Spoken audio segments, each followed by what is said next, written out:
What's good, everyone? Welcome. My voice sounds really weird right now. I essentially got done with surgery literally like 6, 7 hours ago, and my nose does not feel good at all right now. It feels very congested, so I'm gonna have to try and breathe and talk to through my nose, which is not really ideal. I shouldn't be recording this, but I wanted to just tell this as a story. I wanted to recap what happened. And on top of that, I'm basically just doing this for a lot of people who may be going through the same thing I'm going through. I know that there's probably hundreds, probably thousands of people that probably deal with this. But yeah, just to give you guys a recap, I'm going to tell you guys the story of how I basically got to surgery. So, around 2019, January or February, I don't remember when, it was at the start of the year, I basically got a cold that never went away. That's exactly how people describe a deviated septum. That's what I had essentially. It was a cold that never goes away, and if I remember correctly, I acknowledged it, but I didn't think of it as a big deal at the time. Very quickly, sorry for this background gameplay. It's like the one thing I had. I don't. It's not the one thing I had, but like I tried to find something that was over there that's long. But yeah. I essentially had dealt with a deviated septum for 4 years, so from 2019 to 2023. It wasn't until 2020 when I started taking it seriously. I went to go and basically put my name on the waiting list for getting surgery done. And I'd say for a few years straight, I literally, like, it went completely dark. Like, I had no connection, no contact with anything. So I had no idea if my surgery was even, like, going to happen or not. But obviously, recently it would have happened or changed. But yeah, I actually straight up had no idea where to start, so I'm going to just try to wing it. But yeah, 2019, it all happened. I couldn't breathe properly, so that was probably this is probably the biggest inconvenience someone could go through when they've got a deviated septum and they cannot breathe for shit. Uh, right now, my nose is perfectly not fine, but I can't breathe properly through it, and I gotta like clean it every once in a while because it's bloody. Uh, be aware. I'm gonna say bloody a lot, and throughout this video, not throughout the video, sorry, but like sometimes at some point in this video, I'm going to be showing a video and I'm going to take a photo of what my face looks like. I honestly thought I was going to have some weird contraption on my face because my aunt did the same thing, except she got a nose job, so it made sense. But yeah, I'm going to show two photos, no, a video and a photo of what I looked like then, when I got the surgery, and now when I've basically got it back home, cleared everything and whatnot. So if I do show a little bit of blood, I'm going to put it into black and white because I obviously don't want to make you guys squeamish or whatever. Because I want this to be as informative as I possibly can. So yeah, 2019 it happened. 2020 I went onto the waiting list, and this was like a period of forth and back between the GP, the doctor, specialist, whatever, and then going to the hospital and then, like going back and forth and whatnot. But at the end of the day, it was worth it. So in all honesty, I'm glad I got this surgery. Uh, where else can I go? Between 2021 and basically 2023, but like March, April maybe, I have no idea. But like at the very beginning of this year, I had no contact with the hospital at all. I had no idea if I was still on. But then obviously, I got phone calls from restricted numbers because they can't call you with a specific number. And they basically confirmed it. So I was basically set for surgery in October. Fast forward, obviously, to what was it, August 20th? Between the 20th and the 25th, I got to basically go and get another CT scan done or an x ray of my nose. And then, obviously, well, not obviously, but around that time, I didn't have it on me. Like, I didn't have a physical version of it, so I just had it. Apologies for that very abrupt stop in the recording. My brother walked in and wanted a pen for his work. Sort of questioning as to why you can't just type the fucking thing out, but it's on paper, so reasonable, I guess. But yeah, go back to what I was saying. I didn't have a physical copy at the time when I got the CT scan, the updated version. And then on the 25th, I went in for my pre-clinic appointment, which was to basically just talk about how the surgery was going to go, this and that. Went on for about 15, 20 minutes, and I had my dad with me there, so shout out to him. Shout out to the doctor as well. Like, it wouldn't have been possible if all this, happened anyways. But yeah. As soon as that happened, I went back home, and then I had to wait an entire month. So I had to skip through all of September, and then as soon as October hit around, I'm like, hell yes, this is the month of it, like the month of the surgery. Uh, the Do you ever have that feeling where like something good is gonna happen, but it's in like a week or two, and then it just feels like it goes by so slowly? That's exactly how I feel. But obviously, it paid off. I think for now, because I've explained a little bit of the context, I'm gonna jump into the story of the surgery. So let me just share my phone really quickly. I'm not gonna bother editing this too much. I want to keep it as authentic, not as authentic, but I'll just keep it raw. So when was it? Yesterday at 2:46 p.m.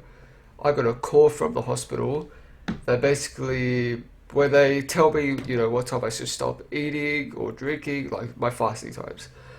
And it was midnight that I had to stop, but I stopped at like 10 p.m. because I didn't want to risk it. And my surgery started not started, but I had to be at the hospital by 7 a.m. And as of right now, I'm fucking tired. I kind of want to go to sleep, but the boys are on, so I'm going to hop onto some deal in a little bit. For a matter of fact, Mike's in a chat group right now, so I'm going to join that in a little bit. But yeah, it was a 5 a.m. wake up, which is way too early, but then again, I needed it. Uh, how did it go? Did I sleep well? I don't even know. You only sleep well if you can dream. I swear that's up. I think that's up to interpretation. If you sleep and you're able to have a dream, I feel like you got a good sleep. But if you sleep and you just wake up, I don't know. But yeah, had my alarm set for 5 a.m. I woke up. I thought my dad was still asleep. I walked inside and he was just chilling there on the couch, just in his robe. But yeah, I ended up getting dressed and whatnot. And I'm saying right now, like my nose was still fine, like I was able to breathe. But like I said, the problem with a deviated septum, I have no idea if I even mentioned it.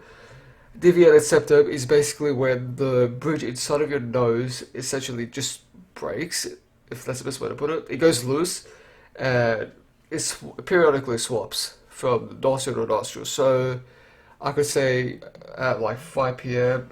I could get it could swap to my right nostril and I could breathe very well. And then a few hours later, I swap to my left nostril, which I fucking hate because I can't breathe properly through that. That's what will happen. It'll periodically swap. So the entire time I was awake to the point where I go to the hospital, I could breathe very well. Like it was through my right nostril. I think I got there really early though. It was around like 6:20, 6:30, and then my dad just stopped at a petrol station or a gas station for you fucking Americans. He went to go get some coffee, and I just chilled, looked at Twitter, watched some YouTube, and then before I knew it, I was outside the hospital. I waited until like 6:39, 6:40, maybe 6:45. I don't remember. It was one of those. I eventually walked in, grabbed my X-ray because I had to get it anyway. So a few days before, I went to an imaging center where I took it, and I basically got the physical copy of it, and I was essentially set. The only thing I'm not even gonna get into that. But yeah, eventually walked upstairs. Classic TDG got lost as I usually do. I usually get lost with like big buildings. My dad eventually had to ask some random old man that worked there where to go. We went to the admissions room. Lady called out my name. I filled in my details, asked me a bunch of questions, and before I knew it, I was waiting in the waiting room. Now, from 7 a.m. to 9:30, that is how long I had to wait. I had to wake up at fucking 5 in the morning, and then by 9:30, I was in the surgery room about to do it. Uh, So, in case anyone asks me that generic question, hey yo, TDG, were you scared? Were you nervous? Blah blah blah. I have done surgery before. So 2015, I don't remember if I even said anything about it, but I had surgery back then, 2015, and it was on my tonsils and my nose as well, because I had a breathing problem where I'd basically snore, which is not really a breathing problem because you're fucking snoring, but then again, everyone snores. I need to take a really easy on my nose right now. But yeah, it took a while, but I eventually got in. I said before I went in, actually, my parents texted me just to let them know when I go in. Eventually, when I did go in, I basically just typed it out in the text box and then copied and pasted it so that way I didn't have to retype it. So I texted my mum first and then my dad, and then, well, obviously in that message, I had to say, like, I'm going in and I'm turning off my phone. And then I eventually got undressed into the hospital gown and I put my belongings, my clothes into a spare bag. They took it, put it into a locker somewhere, and they kept it there. And then I'd say like 5 or 10 minutes later, I was in another hospital bed. They assigned a whole bunch of devices to me to make sure I was ready. Had some of the best nurses there, some of the best doctors. You know, classic Australian thing to say. But like the hospitality there was superb to me.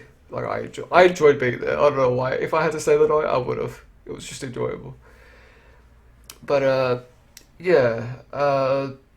The thing is with surgeries like this, they'll knock you out, not knock you out like by a punch or whatever, but they'll give you a lot of anesthesia. I had a lot of not a lot of morphine, but before I went into surgery, I had morphine, and how'd that go actually? Oh yeah, it made my heart rate fast, and I got a little bit anxious. Like I've dealt with anxiety before, like bad anxiety, and they reassured me it was nothing. It was just temporary. And fact it was temporary because my heart rate went back to normal. And as soon as I got wheeled into the actual operation room, the surgery room, or whatever, I had to hop into another bed because for some odd reason they can't do it on the other one. And before I knew it, I was knocked out. That's how fast it was. And I was not scared or nervous the entire time. For a matter of fact, I had songs in my head playing. So like I would be in my bed laying down and hitting the blankets, like just hitting it to a beat. So like if I'm listening to what do you call it? To like Till I Collapse by Eminem, that was like something I was listening to. I'd keep on hitting the bit on the beat, like Till I Collapse. I'm spitting these rap, like it was like that. Like that's how I just kept myself like hyped up. Like I don't know, like I went through weird measures to keep myself like really pumped and excited. But yeah, I got knocked out, and next minute I woke up in a recovery room. They ended up doing a whole bunch of stuff as well. Waited a little bit there, like 15, 20 minutes. They ended up moving me into another room, which is where I actually recovered for most of the day. And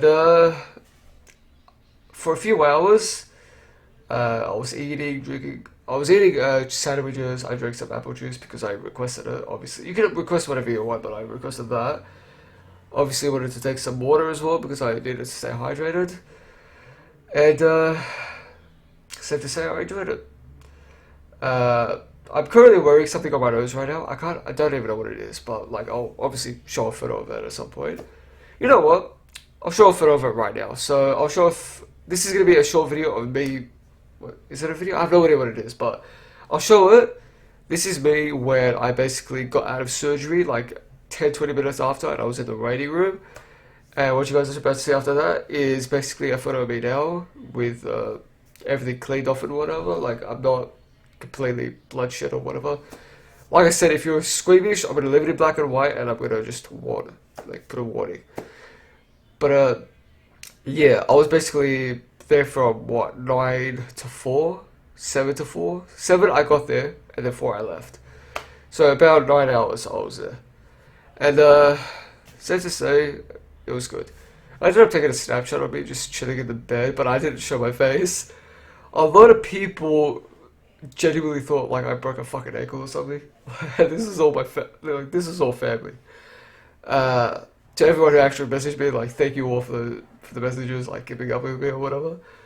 I felt high as fuck. Like I wasn't even on drugs or whatever. Like I just felt high. I just couldn't be bothered like trying to answer people. And I swear for like some of the messages, I'm like, what do you call it? I was being sarcastic or satirical. I was just, I think for one of the messages to my aunts, she asked what was wrong with me, and I'm like, just do the research. I'm too fucking high to answer. Like that was the type of answer that I had. But yeah, this video is about to fucking end, and I'm gonna keep recording because I just don't care. But yeah, for some odd reason, Mike was the only person to have called me directly to check up on me. And from one friend to another, I fucking appreciate that. Knowing that he went out of his way to contact me. We talked for like 5 minutes or so. I just kept bringing shit up. He kept on bringing shit up. Something else on his end happened that was personal. I'm not going to mention it. Something in his family happened. But, yeah. That's all that happened. Oh, my nose, my nose. Nothing's wrong with it. I'm gonna stay chill. But yeah, hopefully you all enjoyed. Drop a like, subscribe, share this video around with someone who may be going through the same thing. This is as raw as I could have it. Like, this was as much of a raw take as I could have for a video. Explain it as much as I could without leaving any details out. But yeah, definitely you all enjoyed. Share it around, obviously, if you guys know anyone or if you guys are going through the same thing. And yeah, take care and see y'all later.